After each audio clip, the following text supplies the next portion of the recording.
तो अस्सलाम वालेकुम स्टूडेंट्स। आज जो हम टॉपिक करने जा रहे हैं, इसमें हम दो टर्म्स है, दो टर्मिनोलॉजी है जो बायोकेमिस्ट्री में बहुत ज़्यादा यूज़ होते हैं। स्पेशली शुगर्स के हवाले से, यानी मोनोसेकेराइड्स या ग्लूकोज के हवाले से ज़्यादा यूज़ होते हैं। वो दो टर्म्स कौन से हैं, आज हम इस वीडियो में एक्सप्लेन करेंगे। One is the mutarotation. Mutarotation के इसका क्या मतलब है, mutarotation. And the other as hemiacetal formation. And hemiacetal formation. Hemiacetal formation, ये दो टर्म ज़्यादा यूज़ होते हैं। तो आज हम इन दोनों का स्टडी करेंगे कि इसका क्या मतलब है। One is the mutarotation and the other is the hemiacetal formation. Mutarotation और हेमी एसिटल फॉर्मेशन कैसे कहते हैं, आज की वीडियो में हम ये एक्सप्लेन करेंगे। सबसे पहले हम आते हैं म्यूटा रोटेशन की तरफ। म्यूटा रोटेशन जो कि है, हम इसको किस तरह डिफाइन करते हैं या इसका क्या मतलब है। वर्ड म्यूटा रोटेशन जो कि है, अगर आप इस वर्ड की तरफ देखें, म्यूटा रोटेशन, इसमें आपको दो वर्ड नज़र आएंगे। एक जो कि है म्यूटा वर्ड नज़र आएगा और दूसरा जो कि है ये है रोटेशन। सो म्यूटा रोटेशन जो कि है ये मोस्टली रिलेटेड है शुगर के साथ, मोनोसेकेराइड से ये टर्म रिलेटेड है। और ये बेसिकली रिप्रेजेंट करता है ऑप्टिकल एक्टिविटी को। जो मोनोसेकेराइड्स की ऑप्टिकल एक्टिविटी है, ये उसको रिप्रेजेंट करता है। ठीक है, तो म्यूटा जो कि है, इस वर्ड का मतलब है, म्यूटा का मतलब है चेंज। म्यूटा का क्या मतलब है, चेंज। इसका मतलब है चेंज। और रोटेशन जो कि है, इसका मतलब है रोटेशन। इट मीन्स कि इसमें क्या होता है कि जो ऑप्टिकल एक्टिविटी हमने पढ़ा था कि इसमें रोटेशन होती है, लाइट की रोटेशन होती है राइट की तरफ या लेफ़्ट की तरफ, जिसके बेस पर हमने उसको नाम भी दिया था कि dextrorotatory and laevorotatory. Dextrorotatory जब राइट की तरफ लाइट रोटेट हो जाता है, और ल्यू रोटेटरी जब लेफ़्ट की तरफ राइट लाइट जो कि है रोटेट हो जाता है, तो इसको हम ल्यू रोटेटरी कह देते हैं।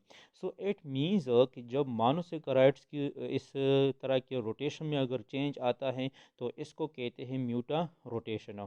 म्यूटा का मतलब है चेंज एंड रोटेशन का मतलब है रोटेशन। यानी मतलब ये है कि जो ऑप्टिकल रोटेशन था, यहाँ पर रोटेशन से हम मतलब ले सकते हैं ऑप्टिकल रोटेशन। मतलब ये है कि जब मोनोसेकेराइड्स की ऑप्टिकल रोटेशन में कोई चेंज आता है, when changes occur in the optical rotation of a monosaccharide या शुगर, यानी जब ऑप्टिकल रोटेशन में चेंजेस आते हैं मोनोसेकेराइड्स के ऑप्टिकल रोटेशन में कोई चेंजेस आते हैं, इसको कहते हैं म्यूटा रोटेशन। इसकी यहाँ पर मैं डिफिनीशन की तरफ भी मैं आता हूँ, इसका डिफिनीशन भी यहाँ पर लिखता हूँ कि म्यूटा रोटेशन का हम किस तरह डिफाइन करेंगे। म्यूटा रोटेशन जो कि है, इसको हम डिफाइन किस तरह कर सकते हैं। ये डिफिनीशन मैंने लिख दिया। म्यूटा रोटेशन की हमने डिफिनीशन लिखी, और इसकी डिफिनीशन हम किस तरह कर सकते हैं। व्हेन ग्लूकोज और अदर शुगर्स और डिजॉल्व इन वाटर, यानी हम जब भी ग्लूकोज को या दूसरे शुगर्स को हम वाटर में डिजॉल्व करते हैं, the sugar molecule go on changing from one form to another form. तो इस वाटर में डिजॉल्व करने से क्या होता है कि ग्लूकोज या जो दूसरी शुगर्स है, मोनोसेकेराइड्स है, ये जब हम वाटर में इसको हम डिज़ोल्व करते हैं, तो इससे क्या होता है कि जो शुगर मॉलिक्यूल जिसको हमने डिज़ोल्व किया वाटर में, तो ये एक फॉर्म से दूसरी फॉर्म में चेंज हो जाएगा, कन्वर्ट हो जाएगा। And it will change from one form to another form, यानी ये दूसरे फॉर्म में कन्वर्ट हो जाएगा या चेंज हो जाएगा। और इस तरह चेंज हो जाएगा कि दोनों की मतलब जो ऑप्टिकल रोटेशन है, ये भी इसके साथ डिफरेंट हो जाएगा। ऑप्टिकल रोटेशन भी डिफरेंट हो जाएगा। यानी मेन इसमें 3 पॉइंट बयान किए गए हैं। और वो किस तरह कि म्यूटा रोटेशन में क्या होता है कि ये ग्लूकोज को या दूसरे शुगर्स को वाटर में डिज़ोल्व करने के बाद म्यूटा रोटेशन होती है। और किस तरह कि हम जब वाटर को सॉरी ग्लूकोज को या दूसरे शुगर्स को वाटर में हम डिज़ोल्व करते हैं, तो इससे क्या हो जाएगा कि वो ग्लूकोज मालिक्यूल या कोई भी दूसरा शुगर मालिक्यूल है जिसको हमने वाटर में डिज़ोल्व किया, तो वो क्या हो जाएगा, वो एक फॉर्म से दूसरे फॉर्म में कन्वर्ट हो जाएगा। एक फॉर्म से दूसरे फॉर्म में चेंज हो गया, और इसके साथ साथ इसकी जो ऑप्टिकल रोटेशन थी वो भी डिफरेंट हो गई, इसलिए इसको कहते हैं म्यूटा रोटेशन, यानी ऑप्टिकल रोटेशन में चेंज आ जाता है। पहले एक ग्लूकोज मॉलिक्यूल था, इसको हमने वाटर में डिज़ोल्व किया, अब ये एक फॉर्म से अनदर फॉर्म में कन्वर्ट हो जाएगा, और इसके साथ साथ ये सिर्फ दूसरे फॉर्म में कन्वर्ट नहीं होगा, बल्कि इसके साथ साथ इसका जो ऑप्टिकल रोटेशन है, ऑप्टिकल रोटेशन ये भी डिफरेंट हो जाएगा, ये भी चेंज हो जाएगा। अब इसमें क्या कंसेप्ट्स हैं, इसको थोड़ा सा एक्सप्लेन करते हैं, इस म्यूटा रोटेशन को थोड़ा सा एक्सप्लेन करते हैं यहाँ पर। उम्मीद है आपको डिफिनीशन की समझ आई होगी, लेकिन हम इसको फर्दर एक्सप्लेन करते हैं कि म्यूटा रोटेशन क्या है। तो अब क्या है कि जब भी हम ग्लूकोज की ग्लूकोज की हम सोल्यूशन बनाते हैं, यानी when we makes the solution of glucose solution, हम बनाते हैं सोल्यूशन ऑफ डी ग्लूकोज, यानी अगर हम ग्लूकोज लेते हैं और इसकी हम सोल्यूशन लेते हैं, इसकी मतलब इसका सोल्यूशन हम तैयार करते हैं, और इस दौरान अगर हम पोलरीमीटर के ज़रिए से इसको ऑब्ज़र्व करते हैं, इस दौरान ही जो हम डी ग्लूकोज का सोल्यूशन बनाते हैं, और इस दौरान अगर हम इसको ऑब्ज़र्व करें, यानी when at this time when we observe at through polarimeter, polarimeter के ज़रिए से इसको हम ऑब्ज़र्व करें थ्रो पोलरीमीटर। इस पर मैंने एक लेक्चर लिया था, पोलीमीटर क्या होता है, ये किस तरह काम करता है, इस पर मैंने डिटेल में जो कि है एक लेक्चर लिया था। तो अगर पोलीमीटर के ज़रिए से इसको हम ऑब्ज़र्व करें जब हम इसका सोल्यूशन बनाते हैं, सो इस दौरान हमें क्या रिज़ल्ट हमें क्या मिलेगा, सो हमें रिज़ल्ट मिलेगा, यानी रिज़ल्ट हमारे साथ क्या हासिल होगा कि जो स्पेसिफिक रोटेशन होती है ग्लूकोज की, ये फिक्स नहीं होगी, यानी specific rotation of glucose, D glucose, specific rotation of D glucose is not fixed, ये फिक्स्ड नहीं होगी। स्पेसिफिक रोटेशन पर भी मैंने बात की थी, वो भी आप देख सकते हो कि स्पेसिफिक रोटेशन कैसे कहते हैं, पोलरीमीटर के इस प्रिंसिपल के बेस पर काम करता है, इस पर मैंने पहले लेक्चर लिया है आप लोगों को। सो जब हम डी ग्लूकोज का सोल्यूशन बनाते हैं और इसको हम पोलरीमीटर के ज़रिए इसको ऑब्ज़र्व करते हैं, तो हमें रिजल्ट क्या मिलेगा कि इसका जो डी ग्लूकोज का जो स्पेसिफिक रोटेशन है ये फिक्स नहीं होता है, और फिर एक ख़ास टाइम के बाद जो कि है, and after a definite time जो कि है, ये फिर एक ख़ास टाइम के बाद फिर ये फिक्स हो जाएगा, और इसकी जो स्पेसिफिक रोटेशन है वो क्या हो जाएगा, +52.7 डिग्री। चूँकि स्पेसिफिक रोटेशन को हम डिग्री में इसको लेते हैं, इसका यूनिट जो कि है डिग्री है, प्लस जो कि है क्या रिप्रेजेंट करता है कि चूँकि हमें ऑलरेडी पता है कि डी ग्लूकोज जो कि है ये डेक्स्ट्रो रोटेटरी है, और डेक्स्ट्रो रोटेटरी को हम प्लस से ज़ाय करते हैं। सो ये डेक्स्ट्रो रोटेटरी है, मतलब ये लाइट को राइट की तरफ रोटेट करेगा, और कितना इसका स्पेसिफिक रोटेशन कितना है, 52.7 डिग्री सेंटीग्रेड। यानी पहले स्पेसिफिक रोटेशन जो कि वो फिक्स नहीं था इनिशियली, लेकिन कुछ ख़ास वक्त के बाद ये फिर फिक्स हो जाएगा, और कितना ये फिक्स हो जाएगा, 52.7 डिग्री तक। लेकिन फिर भी यहाँ पर इक्विलिब्रियम इस्टेब्लिश नहीं होता है, और जब यहाँ पर इक्विलिब्रियम इस्टेब्लिश होता है, यानी एट इक्विलिब्रियम जब यहाँ पर इस्टेब्लिश होता है, तो इस दौरान क्या होता है, एट इक्विलिब्रियम, यानी जब इक्विलिब्रियम इस्टेब्लिश होता है, तो फिर क्या होता है कि जो स्पेसिफिक रोटेशन होता है वो भी इसके साथ बिल्कुल फाइनली फिक्स हो जाता है, एंड एट इक्विलिब्रियम या when equilibrium reached, so this time specific rotation also becomes fixed. और जो स्पेसिफिक रोटेशन इक्विलिब्रियम के दौरान जो फिक्स होता है, तो यहाँ पर इसके दो किस्म के रोटेशन हमें पोलरीमीटर के ज़रिए से ऑब्ज़र्व करेंगे, यानी two types of specific rotation जो कि है ये हम ऑब्ज़र्व करेंगे, two types of specific rotation हम ऑब्ज़र्व करेंगे। और वो दो किस्म के स्पेसिफिक रोटेशन कौन कौन से हैं, मतलब एक जो कि है इस तरह का रोटेशन होगा जो +112 जो कि है हम एक जो कि है होगा +112 डिग्री, एक स्पेसिफिक रोटेशन हम ऑब्जर्व करेंगे +112 डिग्री, और दूसरा जो है वो होगा +19 डिग्री। +19 डिग्री, बात हम कर रहे हैं म्यूटा रोटेशन पर, ठीक है ना। कि म्यूटा रोटेशन में क्या होता है कि सोल्यूशन में जब हम किसी भी मोनोसेक्राइड्स या हम शुगर्स को लेते हैं, तो सोल्यूशन होने से, सोल्यूशन बनाने से या सोल्यूशन में इसको डालने से क्या हो जाएगा कि इसकी जो स्पेसिफिक रोटेशन है वो चेंज हो जाती है, ठीक है। और इस तरह ग्लूकोज एक फॉर्म से दूसरे फॉर्म में कन्वर्ट हो जाता है। तो यहाँ पर अगर आप देखते हो तो यहाँ पर जो मैंने एक्सप्लेनेशन किया, तो क्या होगा कि जब हम डी ग्लूकोज को इसका जब हम सोल्यूशन हमने तैयार किया, तो इसका स्पेसिफिक रोटेशन जो कि है एट इक्विलिब्रियम, हमारे साथ दो किस्म की स्पेसिफिक रोटेशन जो कि है वो ऑब्जर्व हो गए।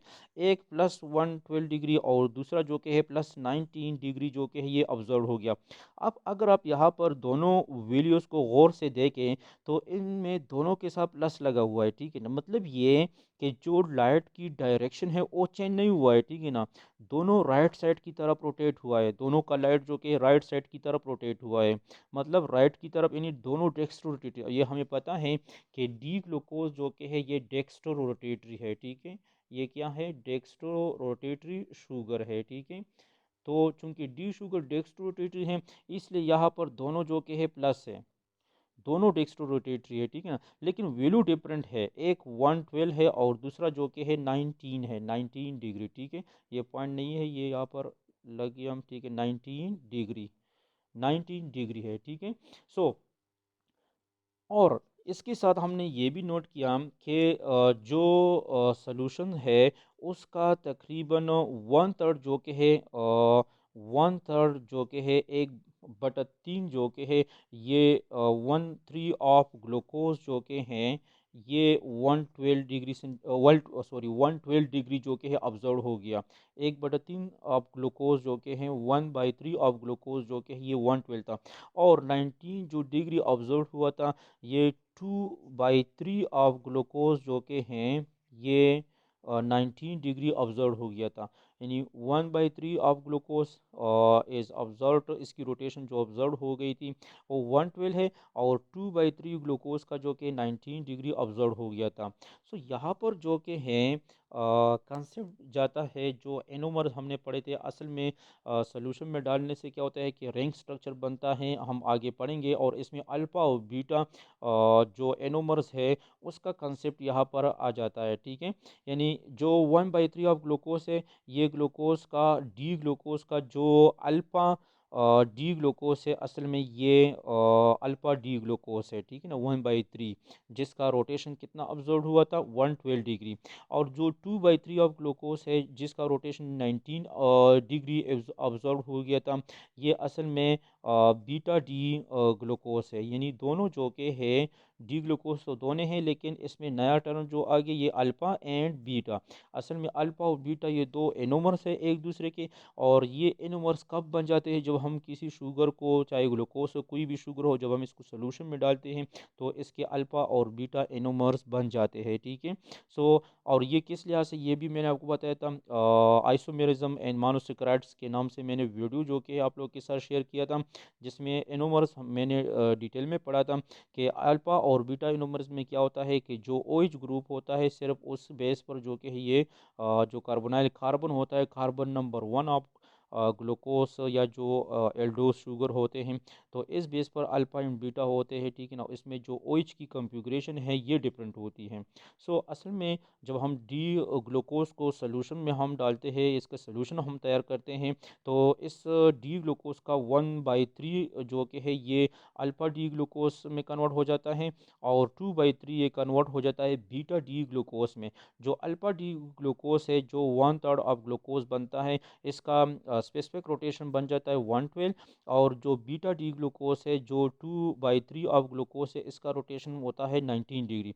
अगर आप यहाँ पर देखें, तो पहले जब हम डी ग्लूकोज को सोल्यूशन में डाल देते हैं, तो इसका जो स्पेसिफिक रोटेशन था वो एक ही था, और एक ही रोटेशन हम ऑब्जर्व कर रहे थे इनिशियली कुछ खास वक्त तक। इसका रोटेशन जो कि है, हम एक ही रोटेशन जो कि है हम नोट कर देते, और वो है 52.7 डिग्री, जो असल में ये स्पेसिफिक रोटेशन है डी ग्लूकोज का। यानी this is the specific rotation of D glucose, ठीक है। कुछ ख़ास वक्त के बाद जब इक्विलिब्रियम इस्टेब्लिश हो गया तो फिर 52.7 डिग्री ये रोटेशन नहीं रहा, ठीक है ना। इसकी वजह क्या थी, क्योंकि वक्त के साथ साथ ये डी ग्लूकोज जो कि है इसके दो आइसोमर बन गए, एक अल्फा डी ग्लूकोज और दूसरा जो कि है बीटा डी ग्लूकोज, ठीक है। यानी ग्लूकोज कन्वर्ट हो गया वन फॉर्म से दो फॉर्म यानी अदर फॉर्म में कन्वर्ट हो गया, और साथ साथ इसका रोटेशन भी चेंज हो गया। कौन से ग्लूकोज कौन से दो फॉर्म में कन्वर्ट हो गया, ग्लूकोज कन्वर्ट हो गया डी ग्लूकोज से alpha D glucose and beta D glucose में कन्वर्ट हो गया। ये तो एक बात हो गई। दूसरा, इसका रोटेशन किस तरह चेंज हो गया कि 52 से इसका रोटेशन भी चेंज हो गया, और अब रोटेशन स्पेसिफिक रोटेशन क्या रहा कि अल्फा डी ग्लूकोज से अल्फा डी ग्लूकोज का जो रोटेशन है वो 112 हो गया, और बीटा डी ग्लूकोज का जो रोटेशन था वो 19 डिग्री रहा। तो मतलब ये हैं जो आप ऊपर मैंने डिफिनीशन लिखा था म्यूटा रोटेशन का, कि जब हम शुगर्स या ग्लूकोज को वाटर में डिज़ोल्व करते हैं तो इस वजह से क्या होता है कि शुगर भी चेंज हो जाएगा एक फॉर्म से दूसरे फॉर्म में, और इसका जो ऑप्टिकल रोटेशन है ये भी चेंज हो जाएगा। दोनों यहाँ पर एक्सप्लेन हो गए, ठीक है ना। डी ग्लूकोज भी चेंज हो गया दूसरे फॉर्म में, और दूसरा फॉर्म इसका कौन सा है, अल्फा एंड बीटा, जब हमने इसको वाटर में डिज़ोल्व किया, और इसका ऑप्टिकल रोटेशन भी चेंज हो गया। ऑप्टिकल रोटेशन किस तरह चेंज हो गया कि 52.7 से चेंज हो गया अल्फा डी ग्लूकोज का 112 डिग्री, और बीटा डी ग्लूकोज का 19 डिग्री बन गया। सो इसको कहते हैं म्यूटा रोटेशन। असल में इसके अंदर ये कंसेप्ट है, इस प्रोसेस को, इस फिनोमिना को कहते हैं म्यूटा रोटेशन। तो अगर आपसे कोई भी पूछे कि म्यूटा रोटेशन क्या है, तो आप इसको ये डिफिनेशन बता सकते हैं कि जब हम ग्लूकोज को वाटर में डिज़ोल्व करते हैं तो इस दौरान ग्लूकोज जो कि या कोई भी दूसरा शुगर हो ये एक फॉर्म से दूसरे फॉर्म में कन्वर्ट हो जाएगा, और साथ साथ इसकी ऑप्टिकल रोटेशन भी चेंज हो जाएगी। फॉर एग्जांपल जिस तरह हमने यहाँ पर डी ग्लूकोज का हमने एग्जांपल लिया, और किस तरह ये डी ग्लूकोज दो फॉर्म में कन्वर्ट हो गया, यहाँ पर आप नीचे देख सकते हो अल्फा एंड बीटा, और किस तरह इसके साथ साथ ये इसकी जो ऑप्टिकल रोटेशन थी, स्पेसिफिक रोटेशन थी, ये भी चेंज हो गई, ठीक है। सो अब जो कि हैं, सो इट मीन्स कि हमारे साथ जो कि हैं two types of D glucose बनते हैं जब हम इसको सोल्यूशन में डिज़ोल्व करते हैं, two types of D glucose. और वो दो टाइप्स ऑफ डी ग्लूकोज कौन कौन से हैं, सो एक था हमारे साथ अल्फ़ा डी ग्लूकोज और दूसरा था बीटा डी ग्लूकोज। यानी दो हमारे साथ ग्लूकोज के दो किस्म टू टाइप्स बन गए, एक अल्फ़ा डी ग्लूकोज था, और दूसरा जो कि है वो है बीटा डी ग्लूकोज था, ठीक है। अब आपको मैंने पहले भी ये एक्सप्लेन किया था कि ये दोनों फॉर्म जो कि है ग्लूकोज के, अल्फा डी ग्लूकोज और बीटा डी ग्लूकोज जो कि हैं असल में क्या हैं, दीज बोथ जो कि हैं ये एनोमर्स ऑफ ईच अदर, ये दोनों जो कि है एक दूसरे के एनोमर्स हैं, एनोमर्स ऑफ ईच अदर, ये दोनों एक दूसरे के एनोमर्स है, this two are anomers of each other, ठीक है। और एनोमर्स की मैंने आप लोगों को जो कि है डिफिनीशन किया था, इस एनोमर का मैंने आपको डिफिनीशन किया था कि एनोमर्स क्या होते हैं, यानी दीज आर यानी जो एनोमर्स होते हैं, दो एनोमर्स होते हैं, these are differ from each other. एक बार फिर मैं यहाँ पर डिफिनीशन लिखता हूँ, these are differ from each other and respect to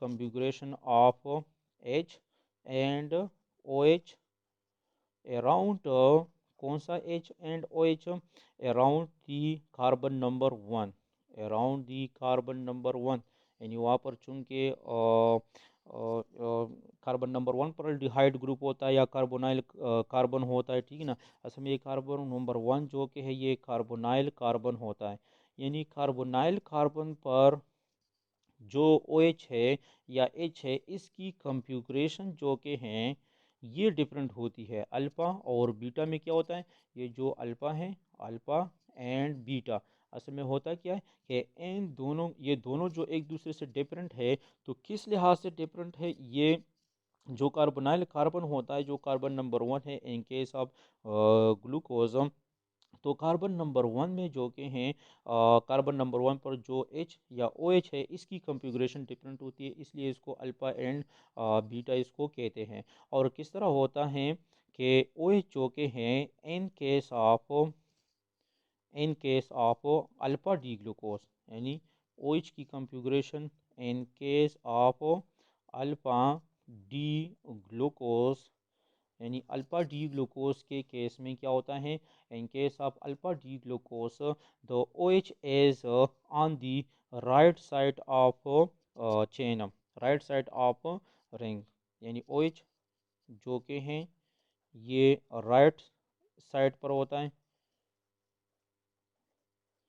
या आर डाउन दी रिंग, या अगर हम इसका हावर फार्मूला ड्रा करते हैं यानी रिंग स्ट्रक्चर ड्रा करते हैं तो डाउन दी रिंग जो कि है ओ एच होगा, यानी जो ओ एच है अल्फा केस में अल्फा डी ग्लूकोज में, अगर ये हम इसका ओपन चेन ड्रा करते हैं तो ओपन चेन में ये राइट की तरफ होगा, या अगर रिंग स्ट्रक्चर हो तो रिंग स्ट्रक्चर में ये डाउन की तरफ होगा, रिंग से डाउन की तरफ होगा, कार्बन नंबर वन पर ओ एच जो कि है ये डाउन होगा। ठीक है, ये इनोमर्स का जो आइसोमेरिज्म मैंने डिस्कस किया था उसमें भी मैंने डिस्कस किया था, यहाँ पर मैंने इसको रिपीट किया, ठीक है, क्योंकि यहाँ पर ये म्यूटा रोटेशन के साथ ये रिलेटेड है, इसलिए मैंने यहाँ पर इसको रिपीट किया।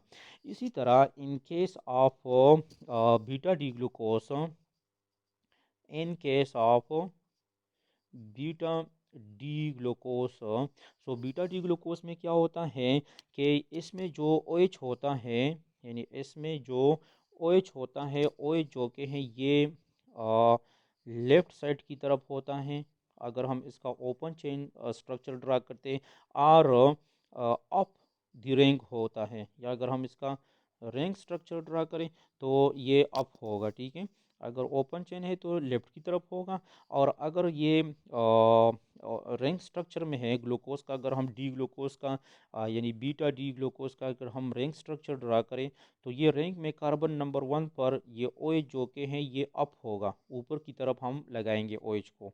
अल्फा डी ग्लूकोज में ओ एच जो के है ये हम कार्बन नंबर वन पर डाउन लगाएंगे, और ये डी ग्लूकोज में ओ एच जो के है ये हम ऊपर लगाएंगे। ठीक है, जिस तरह मैंने एग्जांपल भी दिया था, यहाँ पर मैं इसको दोबारा ड्रा करता हूँ, ये carbon number one, two, three, four, और ये CH2OH कार्बन नंबर फाइव था। अब ये carbon number one, two, three, four, ये फाइव हो गया, और ये सिक्स हो गया। ठीक है, तो यहाँ पर OH को हम ऊपर लिखते, H, H, OH and H, OH and H, और यहाँ पर H हो गया। सो यहाँ पर क्या है, अगर आप देखें तो कार्बन नंबर वन ये कार्बोनाइल कार्बन है, कार्बन नंबर वन।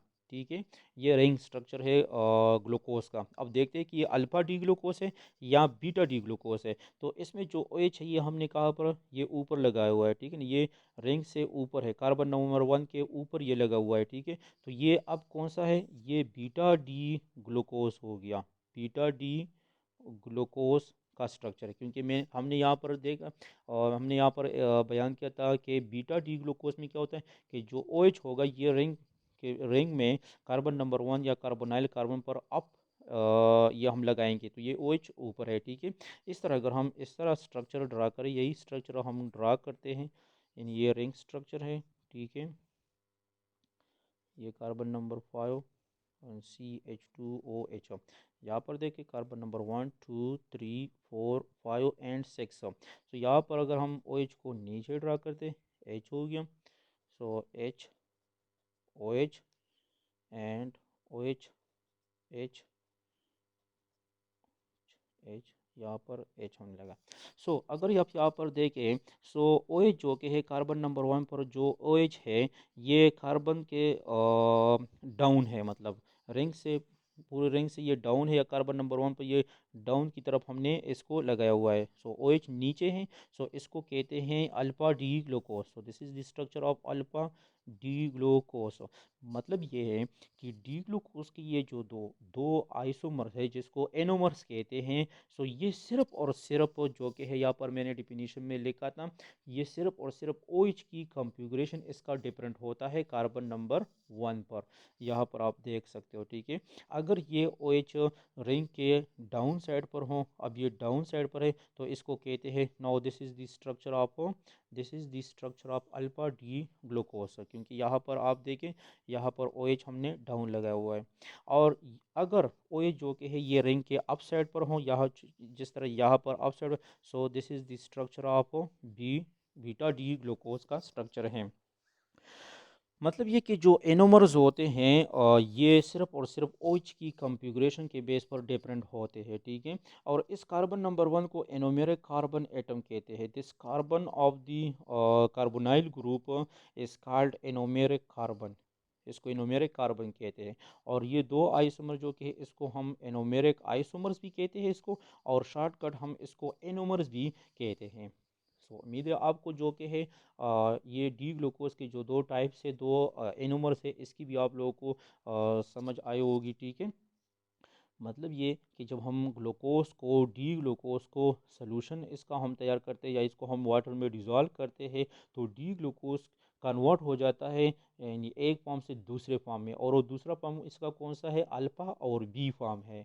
यानी ग्लूकोज अल्फ़ा और बी फॉर्म में कन्वर्ट हो जाता है। और इसके साथ साथ इसका रोटेशन भी चेंज होता है। रोटेशन किस तरह चेंज होता है, यहाँ पर मैंने आपको एक्सप्लेन किया था पहले कि जो डी ग्लूकोज है इसका रोटेशन स्पेसिफिक रोटेशन 52.7 है, जबकि अल्फा टी ग्लूकोज का बन गया 112 और बीटा डी ग्लूकोज का बन गया 19।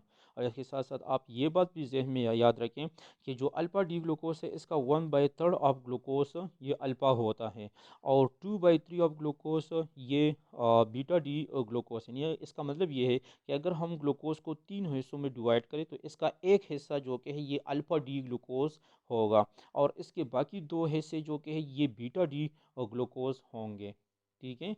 सो ये म्यूटा रोटेशन है जिसमें ग्लूकोज एक फॉर्म से दूसरे फॉर्म में कन्वर्ट हो गया, और साथ साथ इसके ऑप्टिकल रोटेशन भी चेंज हो गया। और इसके दो फॉर्म्स कौन कौन से हैं, वो alpha and beta D glucose, जिसको इसको भी मैंने यहाँ पर थोड़ा सा एक्सप्लेन किया, ठीक है। सो अब आते